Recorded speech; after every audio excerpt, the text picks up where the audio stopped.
اما بعد فاعوذ باللہ من الشیطان الرجیم بسم اللہ الرحمن الرحیم الحمد للہ رب العالمین الرحمن الرحیم مالک یوم الدین ایاک نعبد و ایاک نستعین اہدنا الصراط المستقیم صراط الذین انعمت علیہم غیر المغضوب علیہم ولا الضالین آمین۔ رب اشرح لي صدري ويسر لي امري واحلل عقدة من لساني يفقهوا قولي۔ اللهم ربنا الهمنا رشدنا واعذنا من شرور انفسنا، اللهم ارنا الحق حقا وارزقنا اتباعه وارنا الباطل باطلا وارزقنا اجتنابه، اللهم ربنا يسر لنا امورنا كلها واتمم لنا بالخير وتقبل منا فانك خير المتقبلين، آمین یا رب العالمین۔ معزز حاضرین اور محترم خواتین، ہم اللہ کے نام سے اس سال کی نماز تراویح کے ساتھ دورہ ترجمہ قرآن کا آغاز کر رہے ہیں۔ اس سے پہلے میں عرض کر چکا ہوں کہ اب میری عمر بھی کافی ہو چکی ہے، عمری حساب سے 68 برس مکمل ہو چکے ہیں، اور مختلف قسم کے عوارض بھی مجھے لاحق ہیں، اور بہت سے احباب نے اور رفقا نے مشورہ دیا تھا کہ میں اتنا بڑا بوجھ اپنے ذمہ نہ لوں، لیکن میں نے خالصتاً توکلاً علی اللہ اس کی ہمت کی، اس کا ارادہ کیا، اس کے لیے اہتمام بھی خصوصاً ہوا ہے۔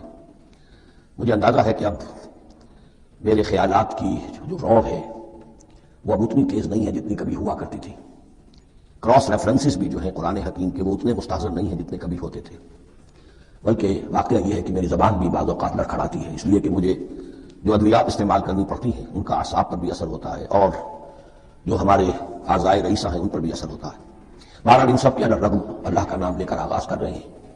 میری انتہائی نگارش یہی ہے، تیرے نام سے ابتدا کر رہا ہوں۔ ابھی میں نے سورہ فاتحہ کی تلاوت کی اور آپ کو سماعت فرمائی۔ یہ سورہ مبارکہ مصحف کے اعتبار سے تو پہلی سورت ہے ہی، سب کو معلوم ہے، لیکن یہ بھی نوٹ کر لیجئے کہ یہ نزول کے اعتبار سے بھی سب سے پہلی مکمل سورت جو حضور پر نازل ہوئی وہ یہی ہے۔ اس سے قبل متفرق آیات نازل ہوئیں، 5 آیتیں سورہ علق کے آغاز میں، کچھ آیتیں سورہ قلم یا سورہ نون کے آغاز میں، کچھ آیتیں سورہ مزمل کی ابتدا کی، کچھ آیتیں سورہ مدثر کے آغاز کی۔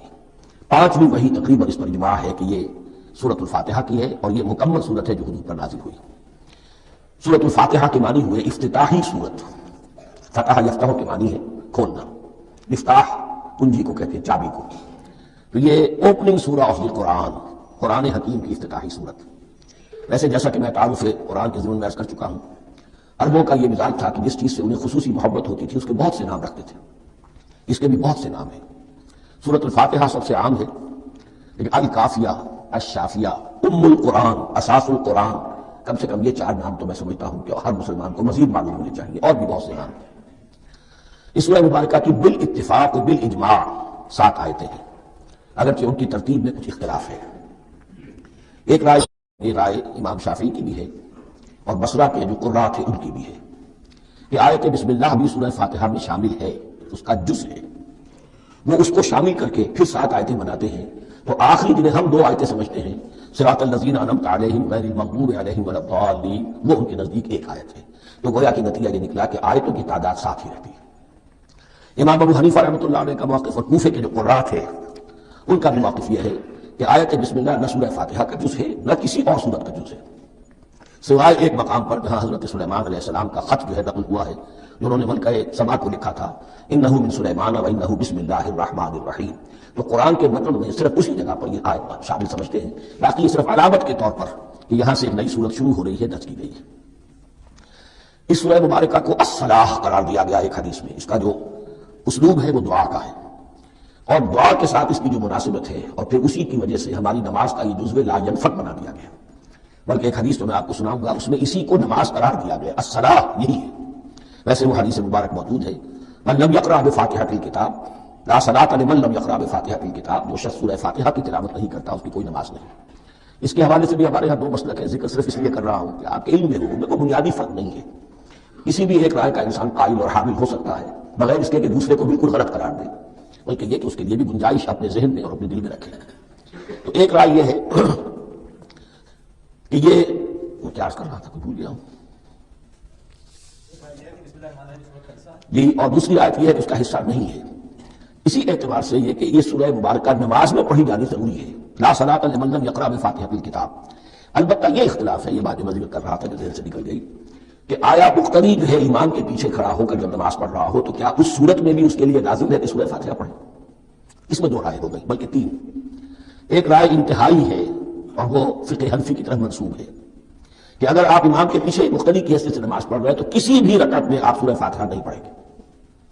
ایک دوسری بالکل برعکس رائے ہے، وہ امام شافعی رحمۃ اللہ علیہ کی ہے کہ ہر حالت میں، چاہے امام جہری رکعت پڑھا رہا ہو جس میں وہ بلند آواز سے سورہ فاتحہ پڑھ رہا ہو، اور چاہے وہ سری رکعت ہو، ہر حالت میں مقتدی کو بھی پڑھنی ہے۔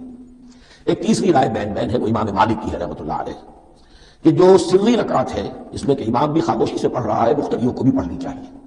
جو جہری رکعت ہے جس میں کہ امام بلند آواز سے پڑھ رہا ہے، اس میں مقتدیوں کو خاموش رہ کر پوری توجہ جو ہے سننے پر صرف کر دینی چاہیے۔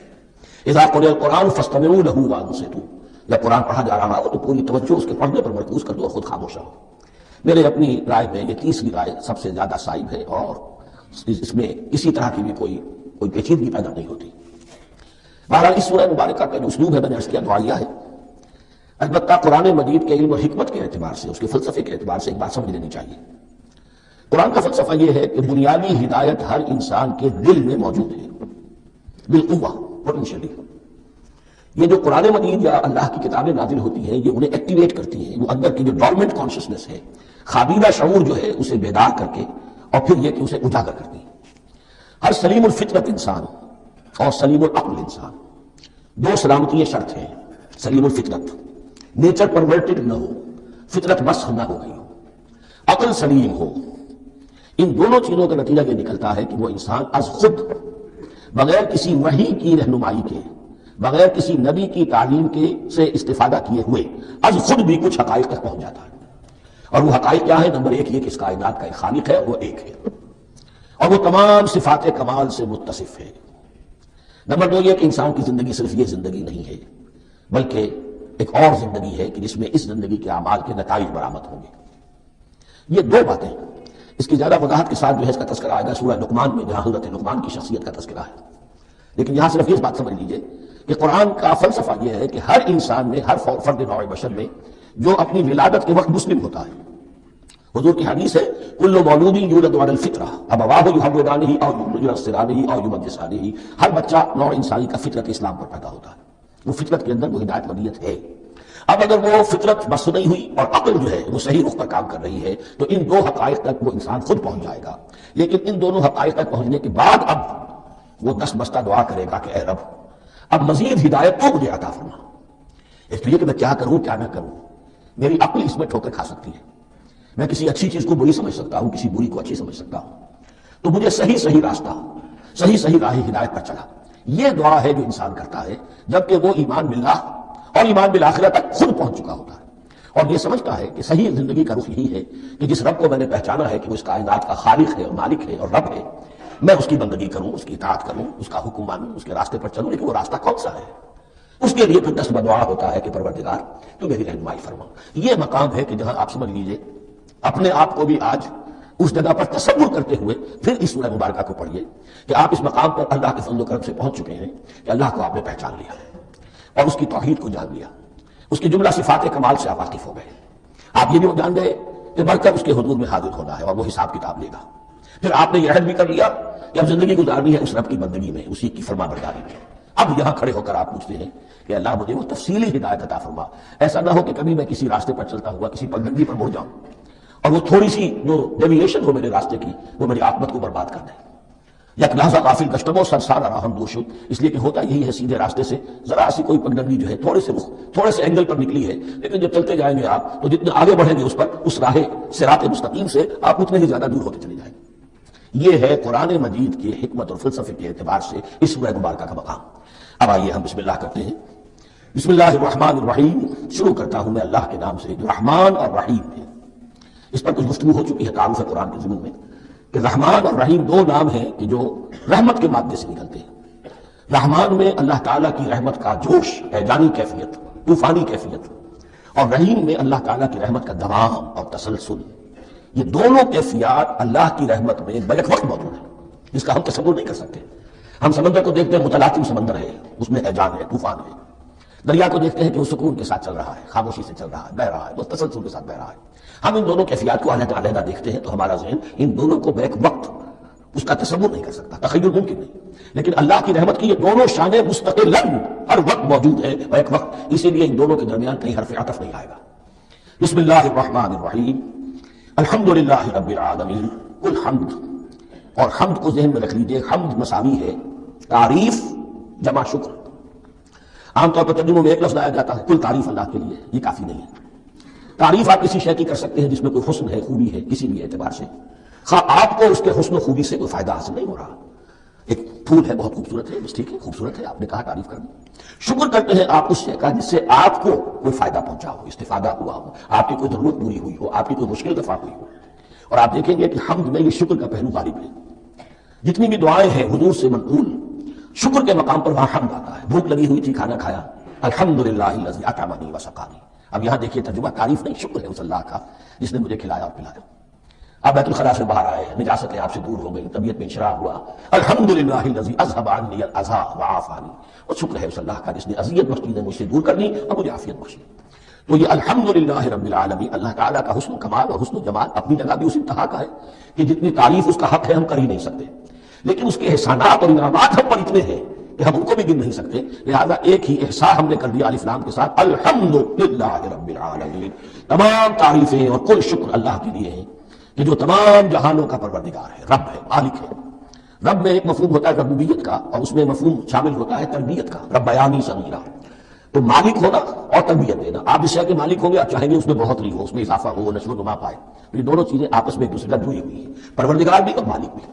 عام طور پر عربی میں رب کا لفظ مالک کے لیے آتا ہے، رب البیت، رب الدار، رب المال۔ تو مالک وہاں پر ظاہر بات ہے کہ اس سے مراد کیا ہے، مال والا، گھر کا مالک۔ تو کل شکر اور کل تعریف اس اللہ کے لیے ہے جو تمام جہانوں کا مالک بھی ہے اور پروردگار بھی ہے۔ الرحمن الرحیم، رحمان ہے اور رحیم ہے، دوبارہ اس کی میں وضاحت نہیں کروں گا۔ مالک یوم الدین، یوم دین کا مختار مطلق ہے۔ دین عربی زبان میں کہتے ہیں بدلے کو، دناہم کما دانو، کما تدین و تدانو، یہ کہاوت ہے۔ جیسے اردو میں ہم کہتے ہیں جیسا کرو گے ویسا بھرو گے، کما تدین و تدانو، تو یہ ہے بدلہ۔ اس کا بنیادی مفہوم جو ہے وہ بدلہ ہے۔ تو بدلے کا ایک دن ہے جس دن فیصلہ ہوگا کہ کون کیا کما کر لایا ہے، اسے کیا بدلہ ملنا چاہیے۔ آیا اس کا برائیوں کا پلڑا بھاری ہے کہ اسے سزا ملنی چاہیے، یا اس کے حسنات اور نیکیوں کا پلڑا بھاری ہے کہ اسے جزا ملنی چاہیے، اس کا انعام اور اکرام کے ساتھ معاملہ کیا جانا چاہیے۔ وہ ایک دن ہے، اسے ہم یوم القیامہ کہتے ہیں۔ اور لیکن اصل بات جو یہاں کہی گئی، یعنی ایک جملے میں تین باتوں کا اعتراف ہو رہا ہے۔ بعث بعد الموت، ایک دن آئے گا کہ ہم مرنے کے بعد تمام انسان اٹھا لیے جائیں گے، پھر حساب و کتاب، پھر اللہ کے ہاں حاضری ہوگی اور حساب کتاب ہوگا۔ اور تیسرا یہ کہ اس حساب کتاب کے دن کا مختار مطلق اللہ ہے، یعنی کسی اور کو اپنے ذہن میں سہارا بنا کر آپ زندگی گزاریں کہ وہ مجھے چھڑا لے گا، یا وہ ہستی جو ہے اتنی زوردار ہے کہ وہ مجھے بچا لے گی۔ اس سے اپنے دل کو، اپنے ذہن کو بالکل پاک کر لیجئے۔ مالک یوم الدین، ایک دوسری جگہ پر قرآن میں آیا ہے، اس روز کوئی پکارنے والا پکارے گا، لمن الملک اليوم للہ الواحد القہار، آج کے دن کس کا اختیار مطلق ہے؟ اور پھر کہا جائے گا اللہ کے لیے، الواحد قہار، جو پوری طرح چھایا ہوا ہے، بس تولی ہے۔ تو مالک یوم الدین، جو جزا و سزا کے دن کا مالک ہے۔ اب یہاں سے کلام ایک رخ بدل رہا ہے۔ ابھی تک تو یہ غائبانہ انداز میں کلام ہو رہا ہے، اللہ سے خطاب نہیں آیا اس میں ابھی۔ الحمدللہ رب العالمین الرحمن الرحیم مالک یوم الدین۔ اب خطاب ایاک نعبد و ایاک نستعین، ہم صرف تیری ہی بندگی کرتے ہیں اور کریں گے، اور ہم صرف تجھی سے مدد مانگتے ہیں اور مانگیں گے۔ یہ ترجمہ میں کیوں کر رہا ہوں کہ یہ فعل مضارع ہے۔ عربی زبان میں فعل مضارع حال اور مستقبل دونوں کو کور کرتا ہے۔ ایاک کا جو ہے مفعول فاعل جو ہے، مفعول جو ہے اس میں ضمیر مفعولی اسے پہلے لا کر حشر کا مضمون پیدا ہو گیا۔ ہم تیری بندگی کرتے ہیں، نہیں، ہم تیری ہی بندگی کرتے ہیں اور کریں گے۔ حال میں ترجمہ کیجئے تو یہ اظہار حال ہے، اور مستقبل میں ترجمہ کیجئے تو یہ عہد ہے، قول و قرار ہے، بہت بڑا معاہدہ ہے۔ وَإِيَّاكَ نَسْتَعِينُ، اور صرف تجھی سے مدد مانگتے ہیں اور مانگیں گے۔ اس میں بھی حال کا ترجمہ اظہار حال، اللہ کرے کہ واقعی ہمارا حال وہی ہو۔ جب ہم یہ الفاظ کہتے ہیں تو واقعتاً ہم اس پر پورے اتر رہے ہوں کہ اسی کی بندگی کر رہے ہوں اور اسی سے ساری استعانت اور استمداد کر رہے ہیں۔ جہاں تک مستقبل کا تعلق ہے وہ پھر ایک عہد ہے، اهدنا الصراط المستقیم۔ یہ مقام وہ آ گیا کہ یہاں تک تو اے پروردگار ہم پہنچ گئے، تیرے فضل سے، تیرے کرم سے۔ فطرت سلیمہ بھی تیری عطا کردہ تھی، عقل سلیم بھی تیری ودیعت کردہ تھی، ان دونوں کی روشنی سے ہم یہاں تک تو پہنچ گئے۔ اب ہماری جو ضرورت ہے، احتیاج ہے، وہ کیا ہے؟ اهدنا الصراط المستقیم، ہدایت بخش ہمیں سیدھے راستے کی۔ یہاں دو باتیں سمجھ لیجئے۔ انفرادی سطح پر انسان کے لیے نہ معلوم کتنے مرحلے آتے ہیں ہر روز کہ جس میں وہ ایک چٹک کر کھڑا ہو جاتا ہے، یہ کروں گا یہ کروں، دو آلٹرنیٹو سامنے آ رہے ہیں، فیصلہ کرنا مشکل ہو رہا ہے، قدم قدم پر ہدایت کی ضرورت ہے۔ اور اجتماعی طور پر نوع انسانی تین بڑے بڑے تمدنی مسائل میں واقعہ یہ ہے کہ تسلیم کر لیا جانا چاہیے کہ عقل انسانی اس کو راستہ نہیں دکھا سکتی۔ عام معاشرتی سطح پر مرد اور عورت کے درمیان حقوق اور اختیارات کا کیا توازن ہو، ناممکن ہے، انسان طے نہیں کر سکتا۔ انسان یا مرد ہے یا عورت ہے، عورت سوچے گی اپنے جذبات کا، اپنے خیالات کا لحاظ رکھے گی، مرد کے جذبات و احساسات کا اس کا کوئی تصور ہی ممکن نہیں۔ مرد سوچے گا اسے اپنے احساسات معلوم ہے، لیکن یہ کہ عورت کے احساسات سے وہ نابلد ہے، ان کو محسوس کر ہی نہیں سکتا، لامحالہ وہ اپنے بارے میں وہ جو بھی انتظام بنائے گا اس میں وہ اپنی بالادستی رکھے گا۔ وہ تو ایک ہی ہستی ہو سکتی ہے کہ جو دونوں کی خالق ہے، مرد کی بھی عورت کی بھی، اور اس کو دونوں سے محبت ہے، دونوں کا خیر خواہ ہے، دونوں کا رب ہے، دونوں کو پروان چڑھانا چاہتا ہے۔ اسی طرح فن اور معاشرہ یا ریاست، حکومت اور ریاست ہمیشہ یہ چاہتی ہے کہ سارے اختیارات ہمارے ہاتھ میں آ جائیں، ٹوٹلیٹیرین سوسائٹی ہو، بس ہم حکم دیں اور لوگ اس پر چلیں۔ افراد یہ چاہتے نہیں، ہمیں آزادی ہونی چاہیے۔ اب آپ دیکھیں کہ دنیا میں کتنے جھگڑے چلتے ہیں اسی کو، فریڈم فریڈم فریڈم۔ وہ فریڈم واقعتاً اپنی جگہ پر ایک شے ہے، افراد کی آزادی ہونی چاہیے، لیکن افراد کی آزادی اتنی نہ ہو جائے کہ وہ مادر قدر آزاد ہو جائے، کوئی قانون، کوئی قاعدہ، کوئی اخلاقی، کوئی حدود و قیود جو ہے ان کا پابند نہ رہے۔ تو اب کہاں ہے وہ نقطہ اعتدال کہ جس میں انسان کی انفرادی آزادی، انفرادی اختیار اور ادھر اجتماعی مصلحتیں جو ہے ان کو بیلنس کیا جا سکے؟ انسان طے نہیں کر سکتا، صرف اللہ ہی اس کے لیے نظام دے سکتا ہے۔ تیسرا مسئلہ ہے سرمایہ اور محنت، اس میں کیا توازن ہو؟ سرمایہ اور محنت دونوں مل کر کچھ بنا رہے ہیں، کچھ پروڈیوس کر رہے ہیں، اب اس میں نفع جو ہوا ہے اس میں سرمایہ کا کتنا حصہ ہونا چاہیے اور لیبر کا کتنا ہونا چاہیے، کون طے کر سکتا ہے؟ اس کے لیے بھی ایسا نہ ہو کہ سرمایہ داری جو ہے آکاش بیل بن کر پورے معاشرے پر چھا جائے، اور غریب بیچارہ، مزدور بیچارہ، کاشتکار بیچارہ وہ گویا کہ چکی کے دو پارٹوں میں پس کر رہ جائے، اس کی کوئی حیثیت نہ رہ جائے۔ لیکن یہ کہ دوسری طرف اگر یہ کہ مزدور کا جو حق ہے اس سے زیادہ اس کو دے دیا جائے تو سرمایہ جو ہے وہ سکڑ جائے گا، شائی ہو جائے گا، وہ پھر میدان میں نہیں آئے گا۔ کیا کیا جائے؟ کون سا نقطہ عدل و اعتدال ہے؟ یہ تین مسائل ایسے ہیں، اہدنا الصراط المستقیم۔ تو یوں سمجھیے کہ ایک جو بنیادی ہدایت تھی، ایک اللہ کو پہچان لینا، یہ جان لینا کہ کل حسن و جمال اور تمام انعام و اکرام کا منبع اس کی ذات ہے، وہ رحمان ہے اور رحیم ہے، اور یہ جان لینا کہ مرنے کے بعد جی اٹھنا ہے، حساب کتاب ہے، فیصلہ ہوگا جزا و سزا کا، اور مختار مطلق اس دن کا اللہ ہے۔ پھر یہ عہد کر لینا ایاک نعبد و ایاک نستعین۔ اس کے بعد دعا، پروردگار ہمیں ہدایت پر قائم رکھ، ہماری ہدایت میں اضافہ فرما۔ اس ہدایت کے لفظ کو سمجھ لیجئے، بنیادی ہدایت، تفصیلی ہدایت، قدم قدم پر ہدایت، ہدایت پر ہدایت۔ والذین اہتدوا زادہم ھدی، جو لوگ ہدایت کے راستے پر آتے ہیں اللہ ان کی ہدایت میں اضافہ کرتا ہے۔ تو یہ قدم قدم پر ہمیں ہدایت کی ضرورت ہے اور مرحلہ وار ضرورت ہے۔ ہدایت اس کو بھی کہتے ہیں کہ کسی نے آپ سے کوئی پتہ پوچھا، آپ نے کہا ادھر جانا، پھر دوسری گلی میں مڑنا، پھر جانا دو تین لائٹیں چلے جانا، پھر مڑنا وغیرہ وغیرہ، یہ بھی ہدایت ہے، نظری طور پر آپ نے بتایا ہے۔ ایک ہدایت یہ ہوئی کہ بھائی میں چلتا ہوں آپ کے ساتھ، میں آپ کو وہاں پہ پہنچا دوں گا تاکہ آپ کو دقت نہ ہو، آپ نے منزل تک پہنچا دیا۔ ان دونوں کے درمیان، یہ تو میں نے ایک فرد کی مثال دی ہے، اللہ اور بندے کے درمیان نہ معلوم کتنے مراحل ہیں ہدایت کے۔ تو کسی وقت بھی انسان اپنے آپ کو ہدایت خداوندی سے مستغنا نہیں سمجھ سکتا، اور نہیں تو پروردگار جو ہدایت دی ہے اس کو ہدایت پر قائم رکھ۔ کیا پتہ شیطان کا کوئی حملہ، کیا پتہ ہمارے نفس کی کوئی شرارت کسی ایسے رخ پر ہمیں ڈال دے کہ اب تک کی ساری کمائی ضائع ہو جائے۔ لہذا یہ نہ سمجھیے کہ جب یہ ساری چیزیں ان کو معلوم تھی، ان چیزوں کا تو اقرار کر رہے تو اب ہدایت کون سی مانگ رہے ہیں؟ تو ہدایت کا تو بڑا میدان کھلا ہوا ہے، اور اس ہدایت کی جو میں نے آخری شکل آپ کو بتائی ہے کہ منزل مقصود تک پہنچا دے، یہ ہدایت بھی قرآن مجید میں اس معنی میں بھی لفظ آیا ہے کہ اہل جنت جب جنت میں داخل ہوں گے تو جو ترانہ حمد ان کی زبان پر اس وقت ہوگا وہ کیا ہے؟ الحمدللہ الذی ہدانا لہذا وما کنا لنہتدی لولا ان ہدانا اللہ۔ کل شکر اس اللہ کا جس نے ہمیں یہاں تک پہنچا دیا، ہدایت دی یہاں تک پہنچا دیا، اور ہم ہرگز نہ پہنچ پاتے، ہم ہرگز ہدایت یافتہ نہ ہو سکتے اگر اللہ ہی ہمیں ہدایت نہ دیتا۔ اہدنا الصراط المستقیم، سیدھا راستہ، صراط الذین انعمت علیہم، اور اس کی مزید وضاحت ہے، راستہ اس کا ان لوگوں کا جن پر تیرا انعام ہوا۔ یہ کون لوگ ہیں؟ اس کی وضاحت آپ کو ملے گی سورہ نساء میں۔ من یطع اللہ والرسول فاولئک مع الذین انعم اللہ علیہم من النبیین والصدیقین والشہداء والصالحین۔ چار طبقات ہیں منعم علیہم جن پر اللہ کا انعام ہوا ہے۔ چوٹی پر انبیاء کرام، اس کے بعد صدیقین کرام، اس کے بعد شہداء عظام، اس کے بعد عام صالح مسلمان، صالح۔ یہ بیس لائن ہے، اس سے اوپر کا درجہ شہداء کا ہے، اس سے اوپر کا درجہ صدیقین کا ہے، اور پھر اس سے اوپر کا درجہ انبیاء کا ہے۔ انبیاء میں سے پھر وہ بھی ہوتے ہیں کہ جو اولو العزم میں من الرسل ہے، لیکن یہ چار طبقات ہیں، ان کے راستے پر ہمیں چلا۔ غیر المغضوب علیہم ولا الضالین، جو مغضوب علیہم نہیں ہوئے، جن پر تیرا غضب نہیں ہوا، اور غضب ہوتا ہے ان پر کہ جو ہدایت کے واضح ہونے کے بعد ہدایت کو ترک کر دیں، وہ ہے مغضوب علیہ۔ جنہیں ہدایت مل گئی ہو، ہدایت کو پہچان لیا ہو، پھر اپنی شرارت نفس کی وجہ سے، اپنی نفسانیت کی وجہ سے، اپنے تکبر کی وجہ سے، اپنے حسد کی وجہ سے وہ اس حق کو رد کر دے، اس کو ترک کر دے، ان پر اللہ کا غضب آتا ہے۔ اور اس میں اس کی بہت بڑی مثال تاریخ کے اعتبار سے یہودی ہے۔ اللہ نے انہیں ہدایت دی، کتابیں عطا کی، تورات، انجیل، زبور، سینکڑوں نبی ان میں مبعوث کیے، 1400 برس تک نبوت کا تار ٹوٹا ہی نہیں، مسلسل۔ ابتدا میں بھی 2 نبی، موسیٰ اور ہارون، اور اختتام پر بھی 2 نبی، عیسیٰ اور یحییٰ علیہ السلام، اور ان کے مابین کوئی لمحہ نہیں آیا ہے تاریخ بنی اسرائیل میں جبکہ کوئی نہ کوئی نبی موجود نہ ہو۔ لیکن انہوں نے اپنی شرارت نفس کی وجہ سے ہدایت تورات سے بھی منہ موڑا، اور پھر سب سے بڑی بات یہ کہ ہدایت محمدی سے، ہدایت قرآنی سے بھی صلی اللہ علیہ وسلم منہ موڑا، وہ ہے مغضوب علیہ وَلَضَّالِّينَ، اور نہ ہی گمراہ ہوئے۔ یہ لفظ جو آتا ہے عربی زبان میں گمراہ کا بھی ہے اور تلاش حق میں بھٹکنے والے کا بھی ہے۔ ایک وہ شخص ہے جس پر حق ابھی واضح نہیں، وہ اب تلاش میں ہے، اس کے لیے بھی ضال کا لفظ آئے گا۔ اسی طرح کوئی شخص کسی کے عشق اور محبت میں ایسا ہو جائے، دیوانہ ہو جائے، اس کو بھی ضال کہتے ہیں، یعنی اس کے اوپر جذبات کا اتنا غلبہ ہو گیا ہے کسی کی محبت اور عشق کی بنا پر۔ تو حضور کے لیے یہ لفظ آیا ہے وَوَجَدَكَ ضَالًّا فَهَدَىٰ، اور یہ تو سورۃ الضحیٰ ہے، اکثر بیشتر لوگوں کو یاد ہوگی۔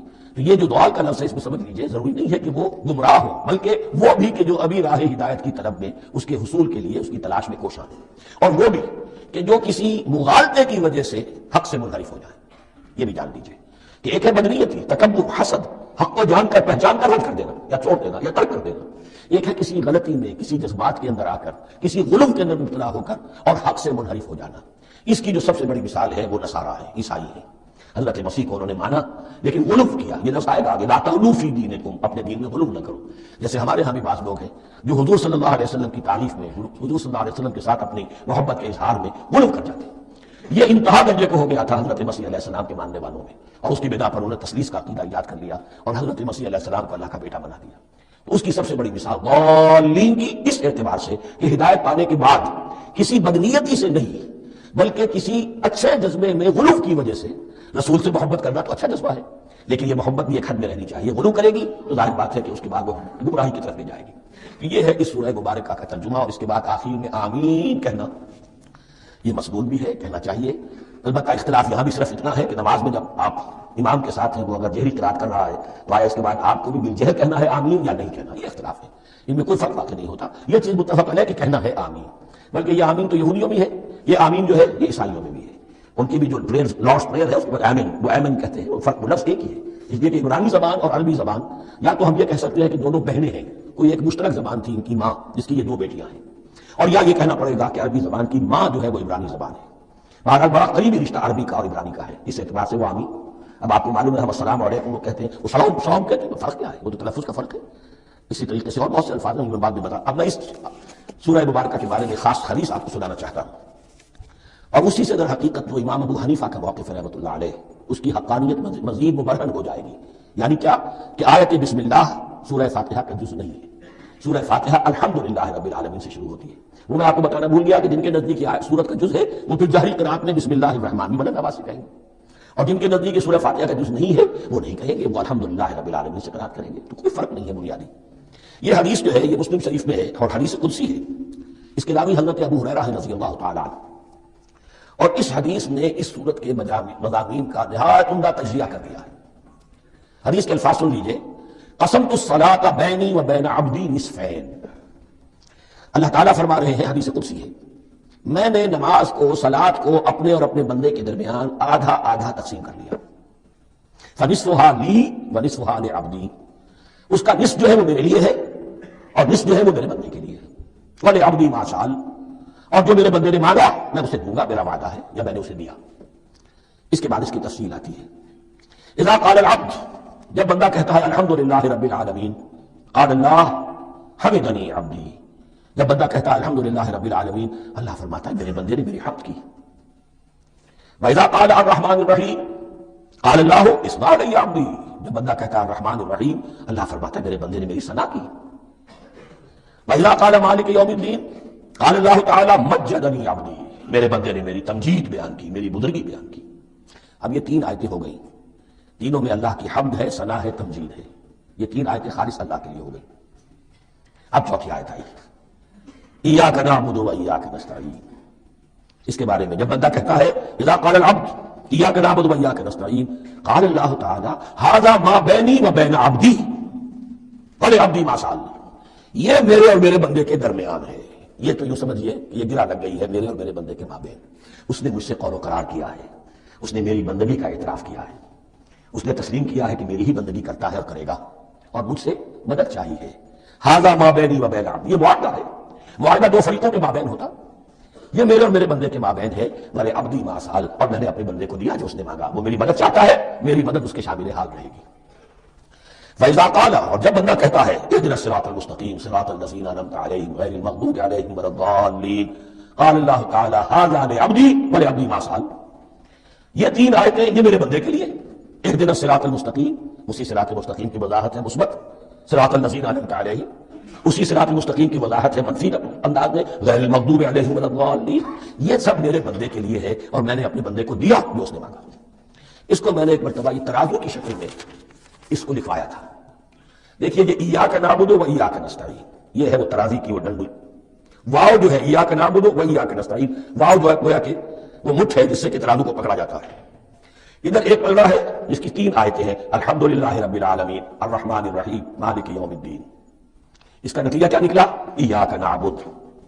آپ نے شاید یہ سنا بھی ہو، ایک بہت ہی عمدہ قرات کا ریکارڈ ہے قاری عبدالباسط عبدالصمد کا، وہ یہیں سے چل کر سورہ فاتحہ کی قرات کر کے ایاک نعبد پر آ کر رکتا ہے، الحمدللہ رب العالمین الرحمن الرحیم مالک یوم الدین ایاک نعبد، گویا کہ یہاں یہ صورت بالکل ہاف ہو گئی ہے، تین آیتوں میں اللہ کی حمد ہے، ثنا ہے، تمجید ہے، جس کا نتیجہ ہم تیری ہی بندگی کرتے ہیں، تیری ہی اطاعت کریں گے۔ لیکن اب اس کے بعد سوال ایاک نستعین، اسی کی جو استعانت کیا درکار ہے ہمیں؟ ہدایت، ہدایت سب سے بڑی استعانت ہے، ہدایت ہی تو سب سے بڑی مدد ہے۔ اهدنا الصراط المستقیم صراط الذین انعمت علیہم غیر المغضوب علیہم ولا الضالین، یہ ایاک نستعین کے حکم کے ساتھ یہ تین آیتیں آ گئیں، اهدنا الصراط المستقیم صراط الذین انعمت علیہم غیر المغضوب علیہم ولا الضالین، قسمت الصلاة بینی وبین عبدی نصفین فنصفها لی ونصفها لعبدی ولعبدی ما سأل۔ اللہ تعالیٰ اس سورہ فاتحہ کا جو اصل مفہوم ہے وہ بھی ہمارے ذہنوں پر، ہمارے شعور کی سطح پر اسے اجاگر کیے رکھے، ہمیں توفیق دے کہ جب بھی پڑھیں جب بھی سنیں تو وہ کیفیت اگر ہو جائے، اس لیے کہ ایک حدیث ہے کہ الصلاۃ معراج المومنین، نماز تو اہل ایمان کے حق میں معراج کے درجے میں ہے۔ اس حوالے سے ہم یہ سمجھ سکتے ہیں کہ کوئی وقت ایسا آ سکتا ہے کہ انسان کو واقعتاً، روح انسانی واقعتاً اللہ کی یہ جواب سنے، انہونی بات نہیں ہے، ہوتا ہے خطاب آخر، اٹھتا ہے حجاب آخر، کرتے ہیں خطاب آخر، یہ تو ہوتا ہے مخاطبہ الہی، تو میں نے عرض کیا کہ ثابت ہے، مخاطبہ، محادثہ اور تحدیث، اللہ بندوں سے کلام کرتا ہے۔